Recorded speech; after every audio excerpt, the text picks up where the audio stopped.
Leonardo da Vinci, un personaje fascinante del arte y la ciencia. Hijo ilegítimo de un notario llamado Ser Piero y de madre campesina, de nombre Caterina, nace en un pueblito de Vinci, cerca de Florencia, Italia, un 15 de abril de 1452. Su nombre completo fue Leonardo di Ser Piero da Vinci. Tiene una infancia grata y placentera y se comporta como un muchacho curioso y amante de la naturaleza. Disfruta enormemente corriendo por las colinas y los huertos de su pueblo natal. Es frecuente verlo inspeccionando insectos y plantas, así como también jugando con su tío Francisco. Tiempo después la familia se traslada a Florencia.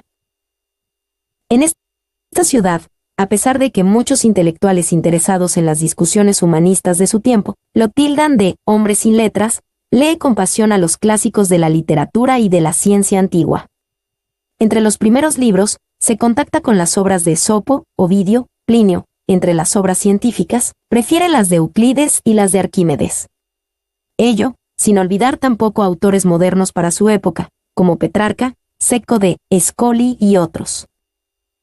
Del primero de estos autores absorbe su poesía y sus ideas humanistas. Y del segundo, es tentador pensar que tales lecturas hayan servido en parte para el futuro interés por la medicina y la astronomía, que más tarde dominará.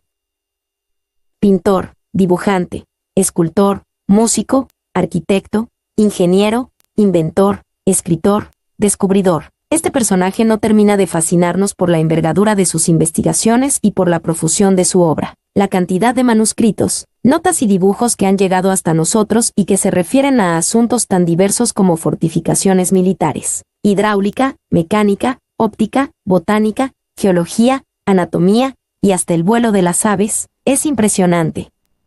Su personalidad asombra y seduce. La tradición lo muestra como un hombre investido de majestad, de gran vivacidad, sobresaliente en el arte de la conversación y sobre todo inventivo y extremadamente curioso. Pero antes que nada, el genio de Leonardo se basa en la libertad.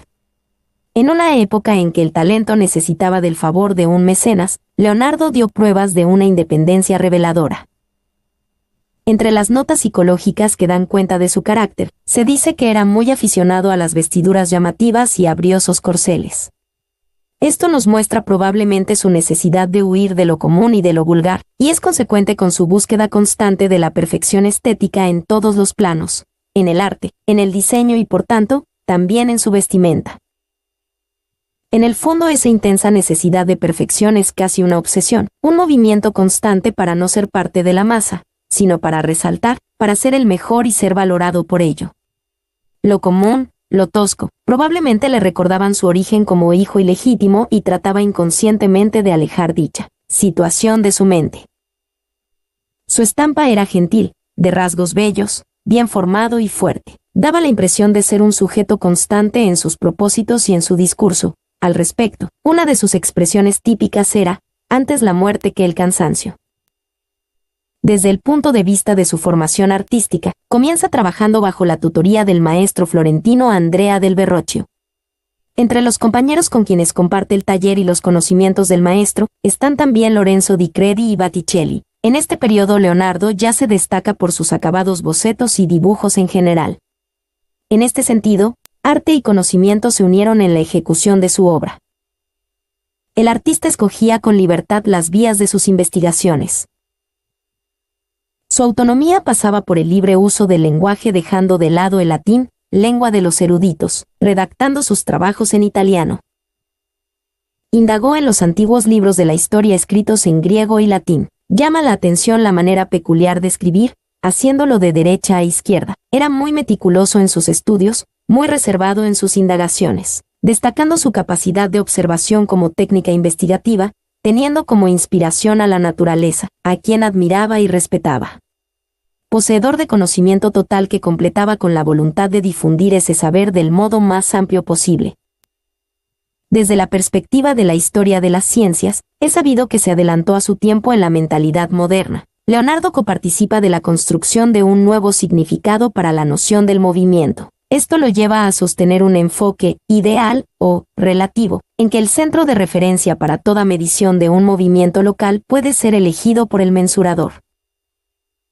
Desde la óptica de la aprehensión cognoscitiva, privilegiaba la experiencia por considerarla madre de todos los conocimientos, por ello estima la aplicación de los sentidos sobre los diversos aspectos de la naturaleza, con el objetivo de descubrir nuevas facetas o propiedades de la misma.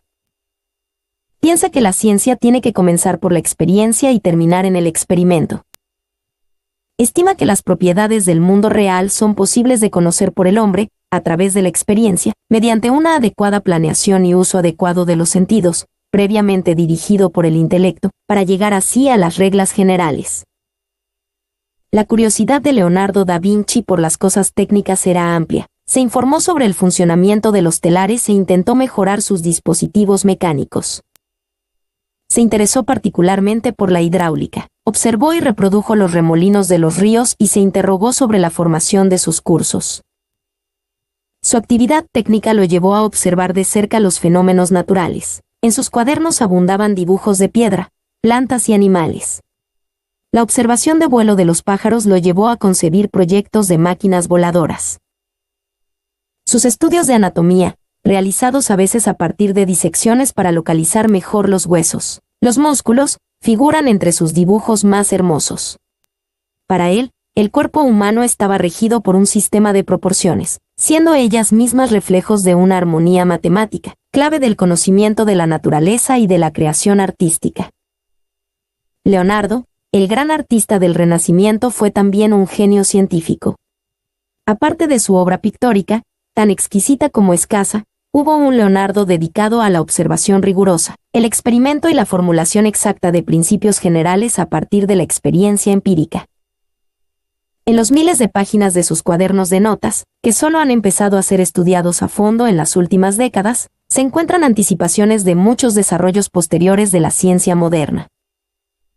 Sus contemporáneos sabían que Leonardo dedicaba buena parte de su tiempo al estudio de la filosofía natural. Asimismo, se tiene constancia de que Leonardo planeaba publicar numerosos tratados científicos con los materiales recogidos en sus cuadernos. Pero pese a su enorme dedicación, nunca consiguió llevar a buen término su propósito.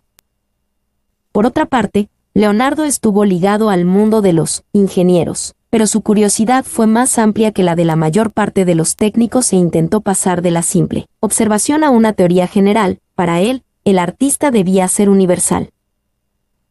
Nunca antes de Leonardo la representación del mundo estuvo tan estrechamente asociada a la búsqueda sistemática de las leyes que lo rigen.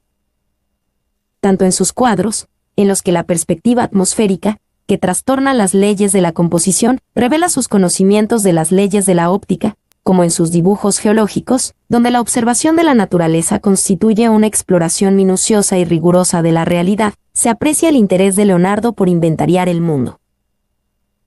Aunque Leonardo se dedicó principalmente a trabajos vinculados a la pintura y a la estética en general, su aporte en otros campos es altamente relevante, en especial por la originalidad de sus ideas en temas científicos y por lo novedoso de sus diseños técnicos. Es claro que muchas de sus ideas científicas se formularon posteriormente con mayor rigor y corrección, pero la genialidad del autor estriba en haberlas ya avisorado y esbozado con antelación en un contexto cultural y político muy diferente.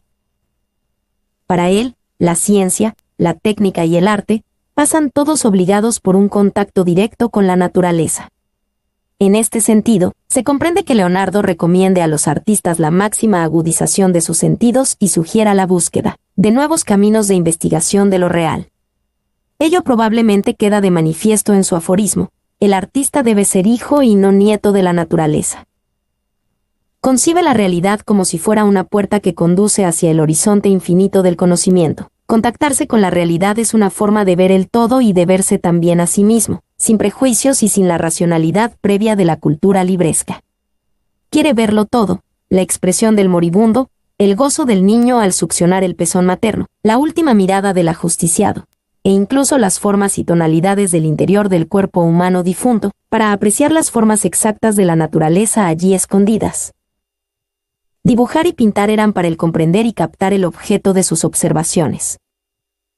Esta novedosa complementación entre arte y ciencia hizo retroceder las fronteras entre los géneros. Retratos, monumentos, pinturas religiosas, retablos dan cuenta de la multiplicidad de sus experiencias artísticas, al tiempo que sus estudios botánicos aparecen en sus cuadros.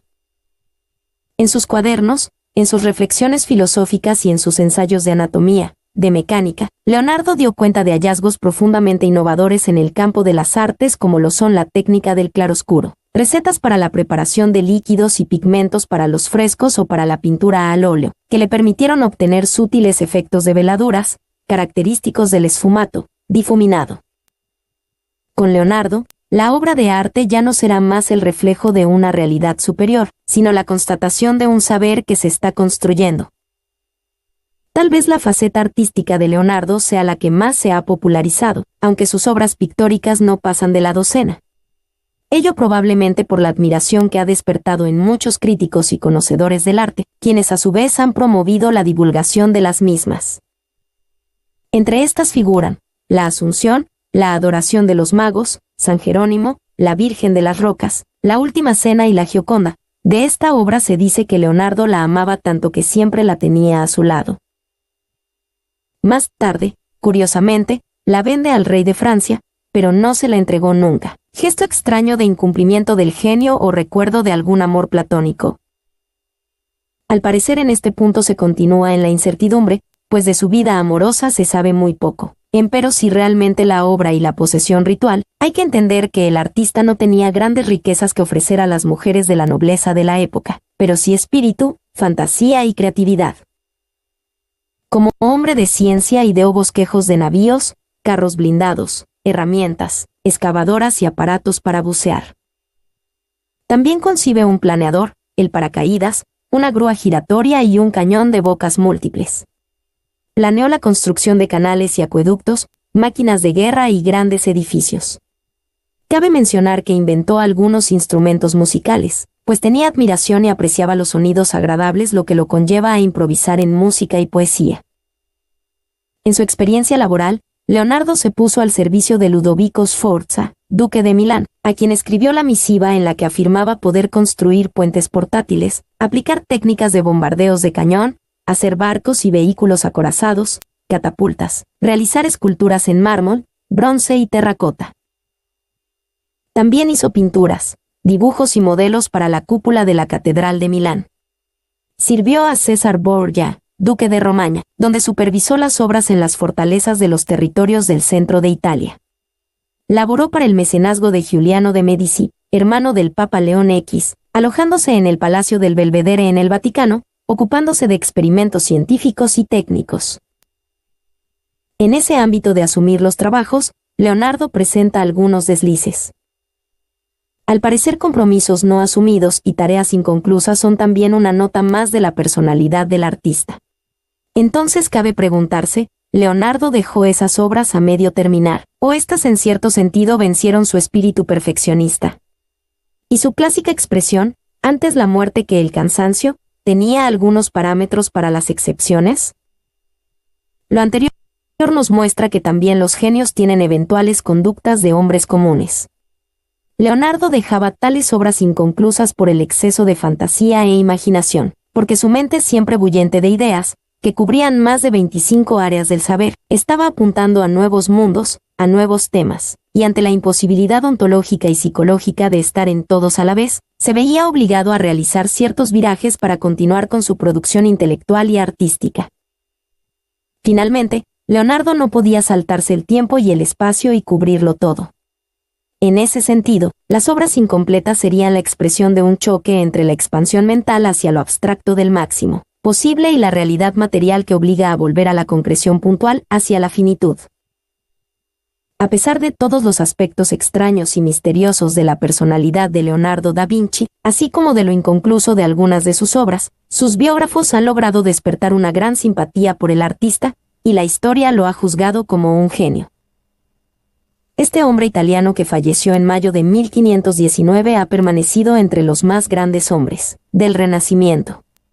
Encarnó el sueño de universalidad, belleza y armonía. Es paradójico que aquel que quiso ser a la vez artista y hombre de ciencia, figure en la historia ante todo como un gran pintor, a pesar de las pocas obras pictóricas que dejó.